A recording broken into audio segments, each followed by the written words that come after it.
hop. Alors attends, comment je monte le son? Je fais pipi, je me sers du pinard. Et du coup, ta cousine, elle te disait, quand tu lui as raconté, elle était en mode... Est-ce que tu crois que le micro il capte le bruit de toi qui fait pipi? Je sais pas, j'aimerais bien savoir. Bienvenue, vous écoutez Entre nos lèvres, un podcast qui raconte les vraies histoires autour de la sexualité, mais pas que. Nous sommes Céline et Margot et aujourd'hui nous accueillons une nouvelle invitée, Léa. Léa a 26 ans et avec elle nous avons discuté du jeu de loi et de la sexualité des enfants, de tremper le biscuit, de gages et de l'application Field, de peau à peau, mais aussi de la vie à 2 ou à 3. Avant de commencer l'épisode, nous tenions juste à vous avertir que celui-ci racontera une expérience de la vie de Léa qui pourrait être difficile à entendre. On y parle de la découverte de la sexualité avec ses frères et sœurs et de la responsabilité qui nous incombe lorsqu'on est l'aîné. Nous vous prions sincèrement de l'écouter en faisant preuve de bienveillance et de tolérance. On vous souhaite une belle écoute. C'est parti. Alors, est-ce que ça te plaît d'être une femme?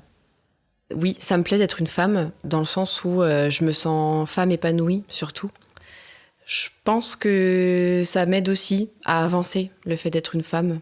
Ensuite, ce que je trouve assez dommage, c'est qu'on soit des proies, quand même, par rapport au harcèlement, à tout ce qui est agression. Et c'est quelque chose auquel je pense très souvent. Je suis éducatrice spécialisée. Et c'est ce qui a fait que j'ai rencontré, du coup, pas mal d'enfants qui ont vécu des agressions ou des viols. J'ai le souvenir d'une enfant qui devait avoir 4 ans. Je travaillais donc dans un service avec des enfants placés.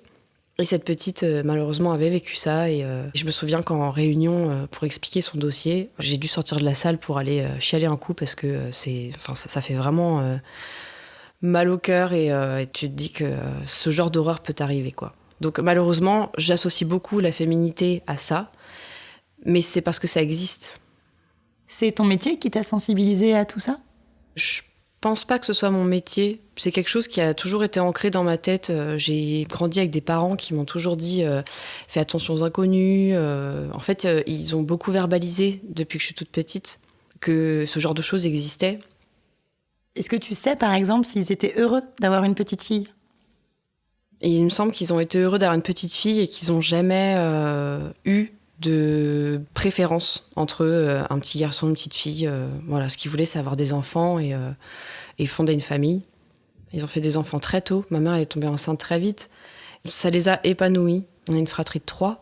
Je suis l'aînée et il y a mon petit frère et puis ma petite sœur.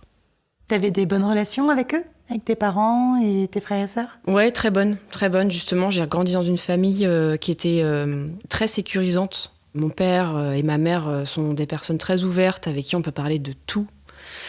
Mon père m'a toujours dit, tu sais, peu importe ce que tu deviendras, vraiment ce qui compte, c'est que tu sois heureuse. Et ma mère, c'était pareil. Enfin, j'ai vraiment pu toujours parler avec eux. Et j'ai toujours compris qu'ils étaient vraiment là pour m'écouter et me donner des conseils ou pas, quoi. Est-ce que tu te rappelles de ton premier souvenir par rapport à la sexualité? Mon premier, non. Par contre, j'ai certains souvenirs, donc déjà de moi en train de me masturber. Je me suis découverte très rapidement dans une certaine position. Je pourrais vous en faire la démonstration tout à l'heure, si vous voulez. Je serrais les bras contre mon torse et puis j'avais les jambes croisées et puis je faisais des mouvements de hanche comme ça qui faisaient qu'en fait, mon clito était complètement serré entre mes 2 cuisses et du coup, ça faisait...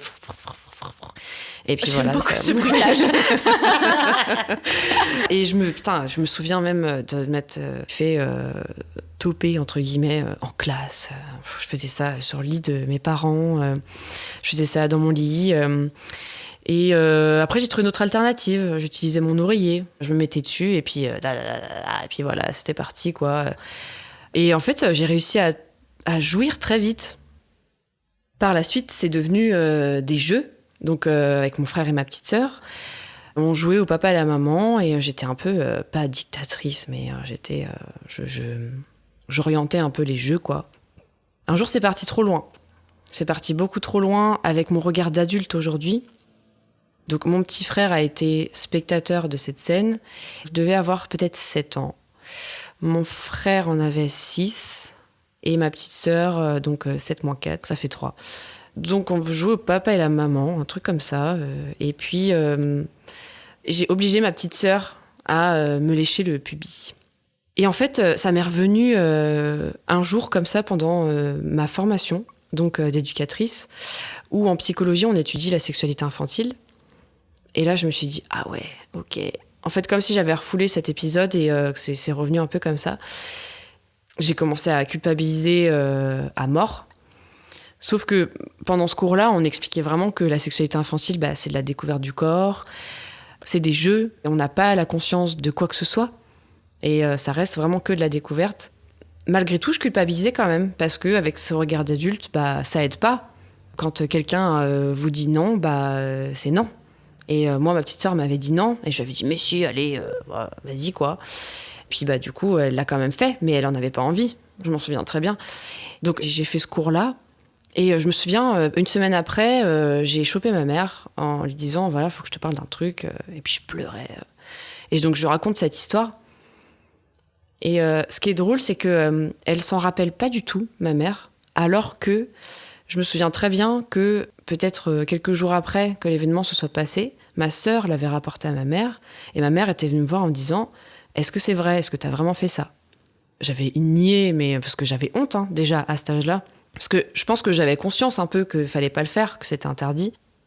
Est-ce que tu crois que t'en avais pas aussi conscience comme quand t'es enfant et tu fais faire une bêtise à tes frères et sœurs, tu vois, si vous aviez pété un vase, est-ce que t'aurais pas nié de la même façon? Mais je crois que j'avais même déjà conscience que c'était grave. Ou alors peut-être que c'est comme ça que j'idéalise aujourd'hui, en tant qu'adulte, mais je me souviens avoir nié comme si j'avais commis un crime, quoi. Donc quand j'en ai parlé avec ma mère, elle m'a rassurée dans tous les plans en me disant, mais voilà, toi-même tu l'as entendu dans ton cours que c'est pas un crime, t'as rien fait de mal, t'avais 7 ans, tout va bien, quoi. Et c'est quelque chose dont t'as déjà reparlé avec tes frères et sœurs ou pas? Alors malheureusement, ça me tord les boyaux à chaque fois que j'y pense, parce que mon frère, c'est quelqu'un de très réservé aujourd'hui, et ma sœur est lesbienne.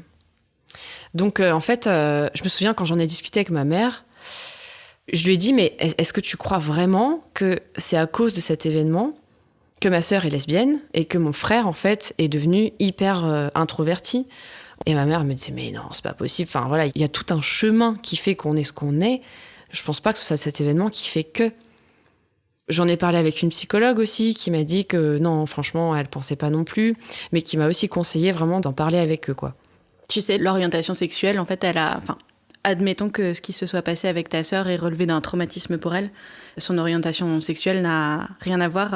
Tu vois, souvent, c'est d'ailleurs un truc qu'on peut dire, c'est cet homme t'a dégoûté de la sexualité des hommes, c'est parce que t'as été traumatisé par ça qu'aujourd'hui tu préfères les femmes. Mm-hmm. Or, si ça peut déculpabiliser des personnes qu'on entend, je pense que ça n'a rien à voir.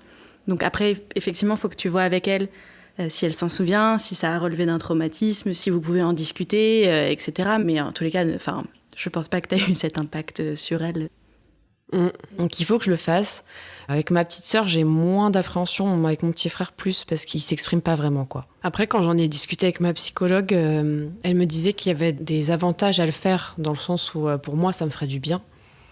Mais moi, j'y voyais des inconvénients aussi, parce que ça se trouve, c'est des choses qui ont été refoulées dans leur tête à eux. Et j'aurais pas envie de réveiller des souvenirs. Mais t'avais raison de parler du regard qu'on met là-dessus en tant qu'adulte. Mais ça, c'est un truc que tous les adultes font quand ils sont témoins de la sexualité des enfants. C'est quelque chose qu'on voit beaucoup avec nos invités. Les adultes, quand ils sont témoins d'une scène comme ça, ils y mettent beaucoup d'arrière-pensées et de choses un peu malsaines. Alors que pour les enfants, ce n'est que de la découverte. Et on ne sexualise pas les choses comme on le fait aujourd'hui. Je dis pas que si ça se trouve, ça peut être un traumatisme pour ta sœur, mais tout comme ça aurait pu être un traumatisme de l'avoir forcé à faire autre chose qui n'était pas lié à de la sexualité. Peut-être que ça a été le cas, je sais pas, t'en discuteras avec elle. Mais en tout cas, je pense là-dessus que ton cours avait assez raison de dire qu'il n'y avait pas, je pense, de perversion dans ton esprit à toi. Il faut que tu te flagelles un petit peu moins et que tu te dises, en fait, j'avais 7 ans, je découvrais un truc moi aussi. Je l'ai peut-être fait avec pas beaucoup de tact et avec mes frères et sœurs, mais c'est pas... Moi, avec ma sœur, on s'amusait à s'asseoir l'une sur l'autre. Dans le sens où, par exemple, je me mettais cul nu et je m'asseyais sur sa tête. Et elle faisait pareil, tu vois. Il fallait qu'on se dise si ça sentait bon, ou si c'était mouillé, ou si ça puait, ou machin. Enfin, je pense que vraiment, en tant qu'enfant, tu fais plein de trucs comme ça qui n'ont genre ni queue ni tête, mais parce que tu découvres ton corps et tout, tu fais plein de trucs qui n'ont pas de sens. Et quand t'es proche de tes frères et sœurs, bah, tu le fais à deux parce que t'as une espèce de partner in crime, tu vois. Mais dans l'esprit des enfants, il n'y a rien de sexuel dans la façon dont les adultes le conçoivent, tu vois. Et en plus, je pense que c'est pas du tout rare que les premières découvertes du corps ou de la sexualité, elles se fassent au sein des fratries ou entre cousins. Ça dépend vraiment de l'âge aussi que t'as au moment où ça se passe. Parce que pour le coup, des viols entre frères et sœurs, entre cousins, ça existe évidemment aussi. Et quand en fait l'enfant est plus au stade de l'adolescence et qu'il a eu plus de connaissances sur ça, ça relève pas des mêmes choses. Quand tu dis que t'avais 7 ans, t'étais vraiment dans l'âge où, en plus, tu découvres tout de ton corps, quoi. C'est pas comme si t'avais 19 ans et que ta sœur en avait 4, tu vois. Ouais, bien sûr. Ou même si t'en avais 15 et que ta sœur en avait 9, tu vois. Enfin, t'avais pas les connaissances... Enfin, t'avais la même innocence, quoi. Ouais, ça me fait du bien en tout cas d'entendre vos discours aussi parce que c'est quand même très extérieur. On se connaît que depuis 2 heures, donc j'ai l'impression que ça me fait quand même un déclic. Donc si admettons ça réveille certains souvenirs, ce sera peut-être pas si grave non plus. Au moins les choses seront dites et j'imagine même qu'avec mon frère ça pourrait encore plus nous rapprocher. Je sais pas si t'as écouté le podcast Et peut-être une nuit de Charlotte Pudlowski, qui a comme sujet l'inceste. Ça raconte l'histoire de beaucoup d'enfants qui ont été victimes de viols. Et ce qu'il en ressort souvent, c'est qu'ils montrent beaucoup de signes. Alors, ils ne sont pas forcément capables d'exprimer, d'aller vers les parents, parce que parfois c'est dans le cadre aussi de la famille et de figures d'autorité. Mais si tu es attentif, quand ils ont subi un traumatisme, ils peuvent le montrer par des dépressions qui peuvent arriver, ils peuvent le montrer par des réactions cutanées, par beaucoup de choses, en fait, des différents moyens qu'ils ont de s'exprimer sur quelque chose qui a été très douloureux pour eux. Ça peut aussi être de plus réussir à dormir, de refaire pipi au lit, etc. Enfin, en fait, beaucoup de signes qui montrent que s'il y a eu vraiment quelque chose qui les a perturbés, qui leur a causé du tort ou de la peine, ils vont être capables d'en montrer une certaine part à leur entourage. Donc je sais pas, tu vois, il faudrait que tu vois avec ta sœur, mais je sais pas si vous avez été témoin de ça, mais bon, si ta mère s'en souvient pas du tout, peut-être pas. Bah, peut-être que tout va bien, tu vois, ça se trouve, elle s'en rappelle même pas du tout. Ça se trouve, vous en parlerez et elle te dira « Ah oui, c'est vrai, ah putain, je me rappelle de ce truc. Ouais, non, mais en fait, j'ai pas du tout envie qu'on en parle, c'est hyper gênant et en fait, ce sera tout, tu vois. Enfin... ouais, bien sûr. C'est vrai que n'importe quel scénario peut arriver, donc faut juste que je le fasse, quoi. Il faut que je le fasse. Je vous tiendrai au courant. Et ça, c'est du coup, t'avais 7 ans. C'était plus ou moins le moment où tu découvrais ta sexualité ? Je l'ai découverte beaucoup plus tôt, je crois. Je crois que j'ai commencé à masturber, je devais en avoir 5, quelque chose comme ça. J'ai des souvenirs en maternelle où je le faisais déjà. Je prenais beaucoup de bains, alors j'imagine que j'ai dû un peu découvrir ça dans le bain, quoi. En me caressant, des choses comme ça, et puis me rendre compte que, oh bah tiens, cette position, elle est cool, et puis voilà, du coup, je me masturbais de cette manière-là, quoi. Tes parents, ils en ont été témoins ? Une fois, mon père, ouais, il m'a surpris, ouais. J'étais dans le noir, toute seule dans leur chambre, assise sur leur lit, et j'étais en train de faire mon truc, là. Et puis, mon père est rentré, et puis il m'a regardé, mais qu'est-ce que tu fais ? Et puis moi, j'étais toute gênée, je dis, bah rien. J'étais encore toute recroquevillée comme ça, sur ma position assise, et il m'a dit, bon, quand t'auras fini, tu viendras manger, hein. Et puis après, il a refermé la porte, et terminé, quoi. Il a dû se dire, oh, bon, elle est en train de faire ses trucs, elle se découvre, voilà. Bon, du coup, je me suis arrêtée net, parce que ça m'a coupé dans mon truc, mais... Cela dit, si c'était encore l'époque où tu faisais ça juste assise avec les bras sur le torse, on pouvait peut-être pas deviner. Ouais, c'est clair. À partir de quel moment t'as un peu plus conscientisé la sexualité, le fait de faire l'amour ? Je crois que pour moi, faire l'amour, au début, c'était que du frottement. Comme je l'expérimentais moi-même, je pensais que c'était juste ça. Et puis de toute façon, j'arrivais à me satisfaire seulement de ça. Et du coup, la première fois que j'ai eu donc, des rapports sexuels, c'était donc, je crois que j'avais 13 ans. Et c'était des préliminaires avec un mec qui avait 18 ans, je crois. Et donc après, ma vraie première fois, on va dire, avec pénétration... je l'ai faite à mes 14 ans, avec mon premier amour avec qui je suis restée 4 ans. Quand j'ai commencé à sortir avec mon premier amour, mes parents ils m'ont un peu fait une espèce d'éducation, voilà, en me disant que, en fait, tu sais, faire l'amour, c'est aussi le sexe qui rentre dans le vagin, donc faut se protéger, machin, donc voilà. Après, il y a aussi les cours de 4e, clairement, qui nous initient aussi à ça. Donc, je crois vraiment que j'ai appris que ce que c'était la pénétration, du moins, à ce cours de 4e, quoi. Clairement. Avant, je me disais, bon, bah, ok, c'est frotti-frotta et terminé, basta, quoi. C'était comment ta première fois? Et bah, du coup, ma première fois, ça s'est bien passé, mais j'ai trouvé ça un peu chelou, quoi. C'était un peu... Il y a un truc qui rentre, mais en fait, tu ressens pas forcément de plaisir ou... Voilà, faut que ça soit fait pour qu'ensuite on expérimente et que, je sais pas, genre les nerfs se connectent ou qu'il y a un truc qui fasse que, ça y est, tu ressens du plaisir, quoi. Est-ce que ça représentait quelque chose de particulier pour toi cette première fois? C'était un rite de passage? C'était... Ouais, carrément. J'avais hâte de ressentir ce que je me faisais ressentir depuis toutes ces années, avec un corps, avec une peau, avec surtout quelqu'un que j'aimais. Je me souviens, les premiers orgasmes que j'ai eus, c'était c'était du délire, quoi. C'était tellement du délire que mon frère, il tapait... parce que notre chambre était connectée à un seul mur, donc mon frère, il tapait, il disait « Oh, vous faites trop de bruit, là !» Non, ouais, enfin, je me sentais un peu plus grande. Et est-ce que tu as pu en parler à tes parents? Oui, alors plutôt à ma mère, parce que mon père, je le sentais assez mal à l'aise par rapport à ça. Je me souviens qu'après ma première fois, j'ai dû en parler peut-être un mois après. J'ai cru qu'il allait pleurer, quoi. Parce que il s'est dit, putain, ça y est, ma petite fille, elle s'est fait, tu vois, voilà. Mais bon, après, ça a été, le lendemain, on en a discuté. Il m'a dit, non, mais je suis désolée d'avoir réagi comme ça, mais c'est juste que ça fait bizarre, quoi. Et tu verras quand tu seras parent, si un jour t'as une fille, ça fait bizarre d'imaginer sa fille en train de faire l'amour. Tu penses que ça lui aurait fait moins bizarre avec ton frère? Eh ben, je suis sûre que oui. Enfin, je trouve ça débile en soi, parce que c'est pareil. Mais je crois que dans un cerveau d'homme, le fait que son fils ait trempé le biscuit, bah, c'est plutôt une fierté qu'une fille qui se prend le biscuit. Voilà. Non, mais c'est vrai, non? Je sais pas si vous pensez un peu comme ça. Ah, mais mais si, carrément. Mais c'est toujours ça. C'est les garçons, on est fiers quand ils sont enfin forts et qu'ils sont prêts à faire l'amour. Et les filles, c'est un peu en mode, oh non, ma petite fille chérie, ouais. ça y est, elle s'est fait baiser. C'est plus ma petite fille chérie, C'est justement, ça. tu vois. Ouais, exactement, ouais. Est-ce que tu as eu d'autres expériences après qui t'ont un peu marqué? Bah oui, évidemment, mon premier plan à 3, qui était assez spontané, je ne m'y attendais pas du tout. Enfin, c'était pas du tout prévu. J'avais 20 ans, je crois. Avant ce plan à 3, j'étais dans un épisode de j'essayais de récupérer mon premier amour, que j'essayais d'oublier depuis 3 ans.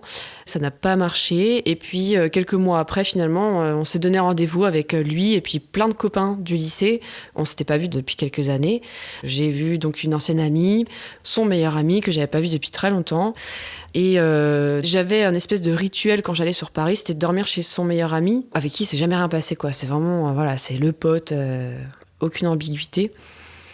Et ce soir-là, en fait, l'amie dont je parlais tout à l'heure, qui était là aussi, dormait aussi chez lui. Elle était dans une relation avec une personne qui était vraiment plus âgée qu'elle, de libertin. Donc on en a parlé vachement toute la soirée. J'étais hyper intéressée à me raconter tout ça et tout. On a bu pas mal de coups et tout. Donc on s'est dit, bon bah ok, on va dormir chez notre pote, quoi.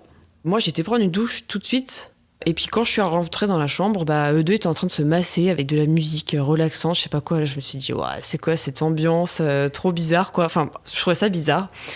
Et puis moi, je les regarde et tout, je leur dis, bah ça va, tranquille et tout. Et ils me disent, bah tu veux qu'on te fasse un massage à 4 mains? Moi, je me suis dit, bah ouais, mais grave, j'ai jamais eu un massage à 4 mains, c'est parti, quoi. Mais hyper innocente, hyper naïve. Mais pas sans dirait le début d'un film porno. Non mais grave. Mais en fait, c'était tellement sensuel et trop naturel que maintenant, quand je regarde des films, des fois, quand je tombe sur des trucs comme ça, je me dis, ah ouais, putain, ça fait vachement comme mon premier plan à 3. Et en fait, c'est parti comme ça, quoi. Mais en fait, eux, ils avaient prévu dans leur coin de me faire ça et que ça se passe comme ça.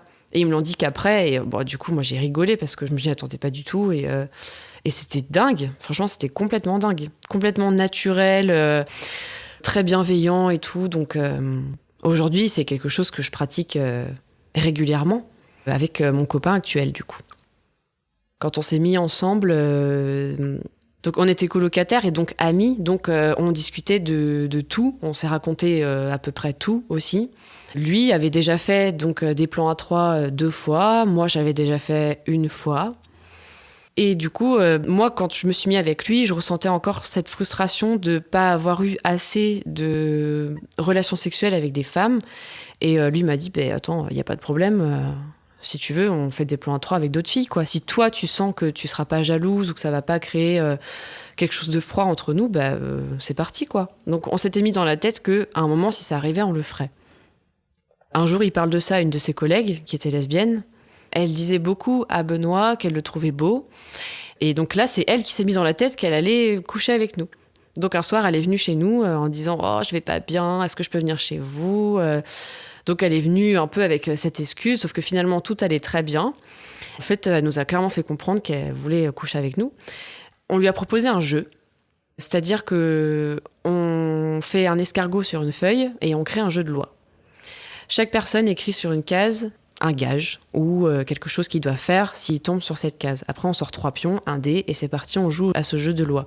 Sauf que plus on arrive vers le centre, plus c'est chaud. C'est comme ça que c'est parti en plan A3.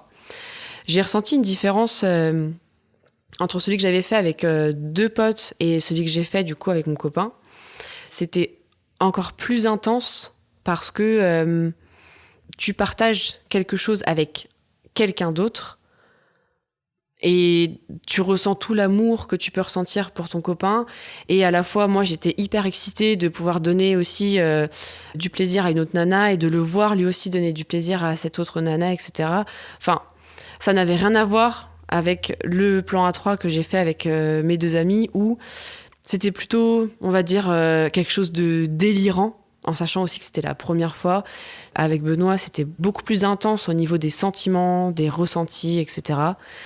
Et donc, depuis, c'est quelque chose qu'on fait régulièrement. Donc, par exemple, sa collègue, on l'a vu plusieurs fois. C'est devenu un espèce de sex friend qui venait souvent à la maison et avec qui on passait des très bonnes soirées. Elle, ensuite, s'est mise en couple. On s'est dit, bon, ok, ça y est, on n'a plus de sex friend. Qu'est-ce qu'on fait, quoi?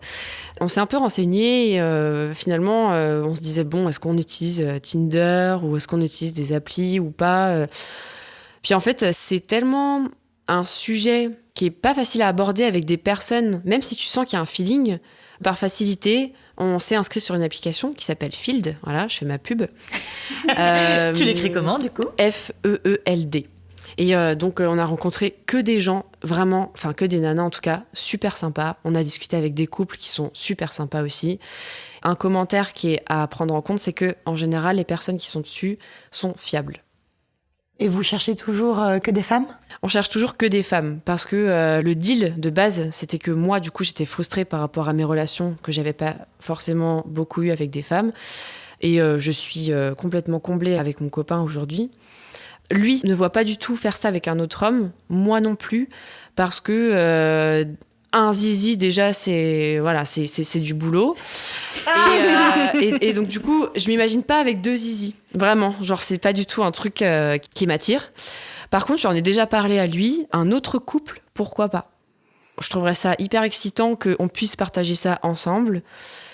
En fait, je l'imagine par exemple lui en train de faire l'amour à l'autre nana et moi en train de faire l'amour à l'autre homme, et que malgré tout on puisse se regarder quand même et se dire qu'on s'aime, quoi, mais qu'on arrive quand même à partager ça sans qu'il y ait trop d'ambiguïté, etc. Mon copain n'est pas encore prêt à ça. Mais il le sait que moi c'est quelque chose qui, si ça arrivait, je serais contente, mais si ça arrive pas, tant pis, hein. C'est pas du tout un truc auquel je tiens énormément.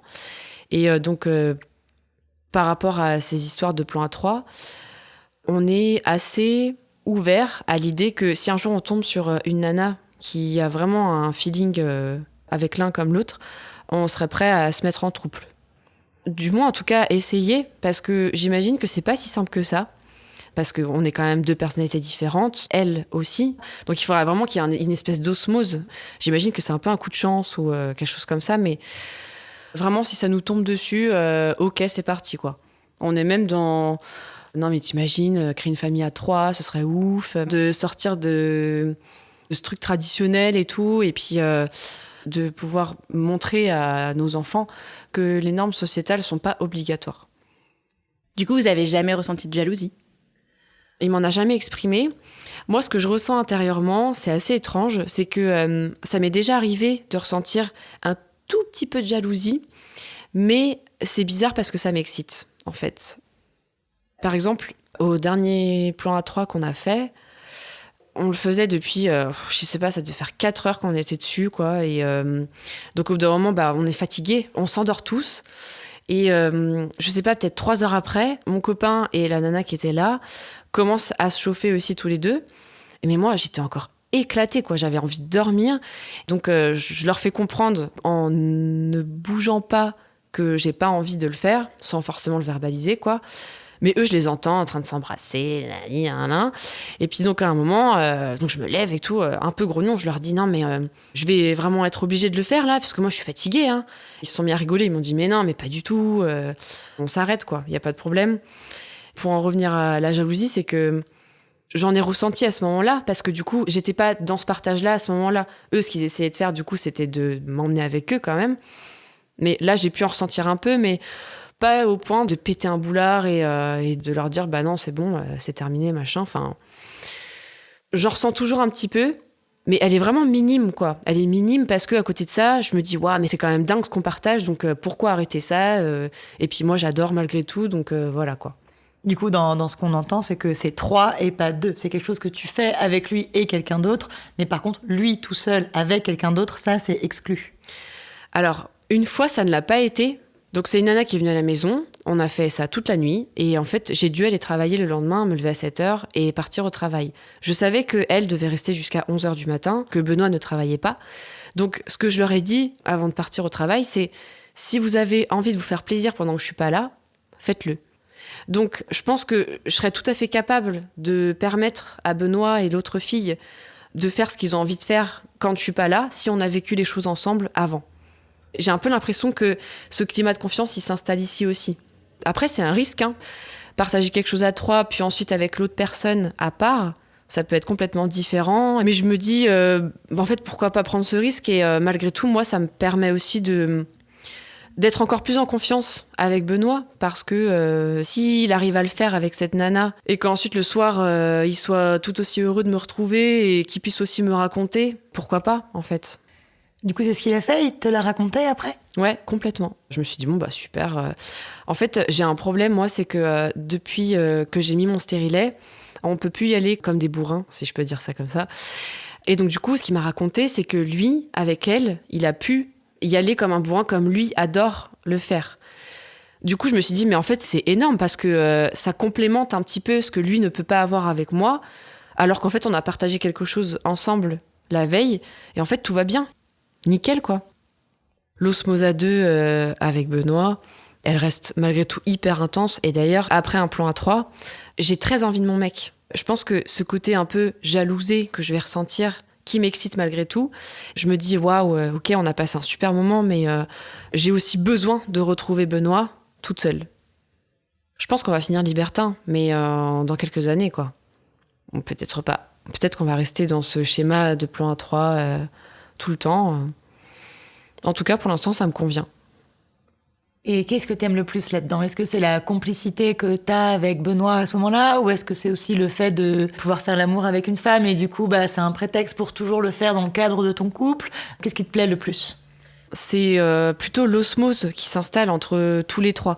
Parce que, évidemment, la nana, elle arrive pas comme une fleur et puis on s'y met tout de suite, quoi. On passe une soirée, soit on invente ce jeu, justement, ou soit ça part comme ça, enfin, c'est hyper naturel.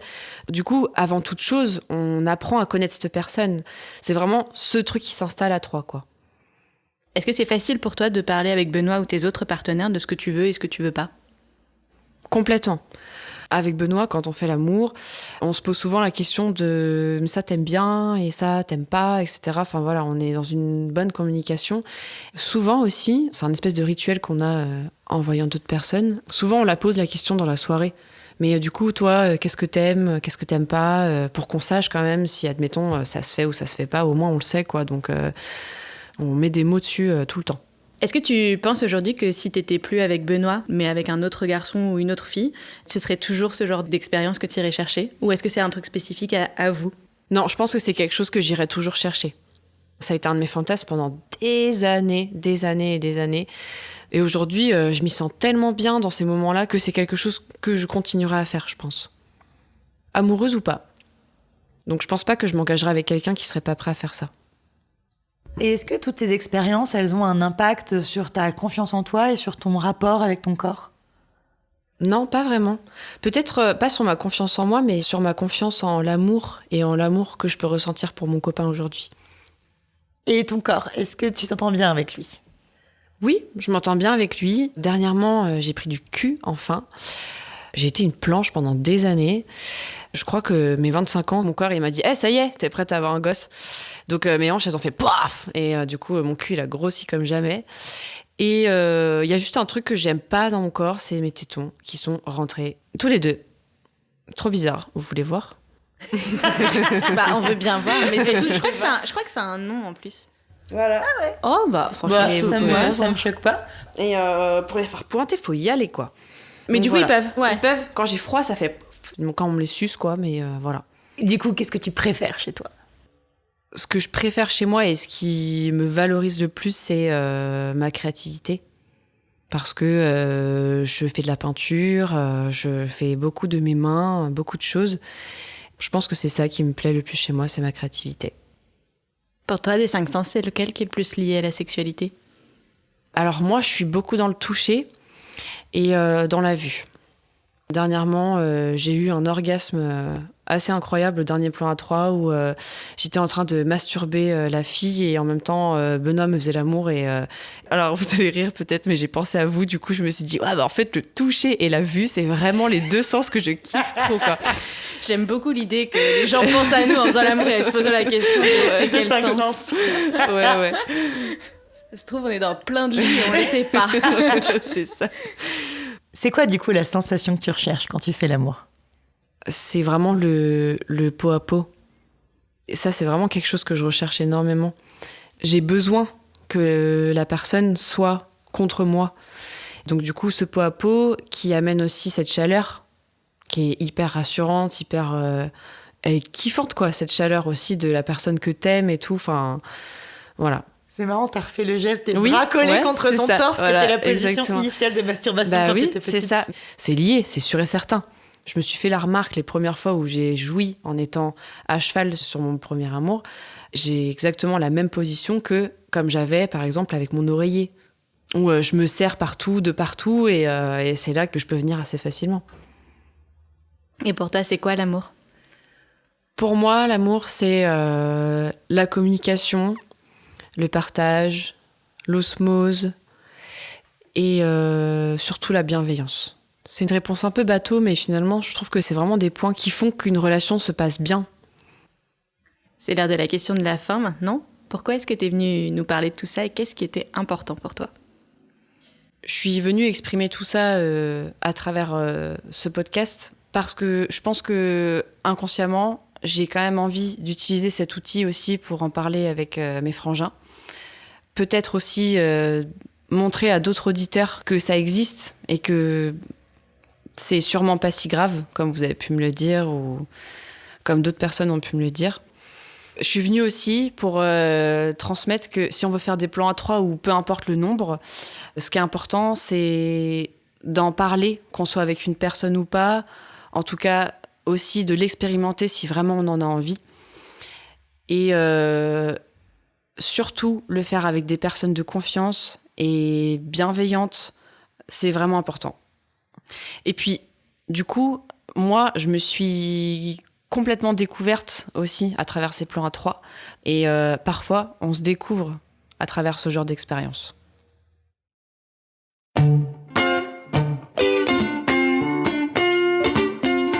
Pour ne pas rater le prochain épisode d'Entre nos lèvres, abonnez-vous à ce podcast. Vous pouvez également nous suivre sur Instagram, Facebook et Twitter @EntreNosLèvres ou sur notre site internet entrenoslèvres.fr où nous écrivons aussi. Et n'oubliez pas de vous inscrire à notre super newsletter. Tous les 15 jours, à l'annonce du nouvel épisode, on partage avec vous 5 chouettes recommandations. Des livres, des films, des articles, tout ce qui nous a plu ou touché ces derniers temps. Promis, c'est cool. Ah oui, et puis le montage et le mixage de cet épisode ont été faits par Noémie Sudre et la musique du générique par Martin de Bauer. Allez, à dans 15 jours.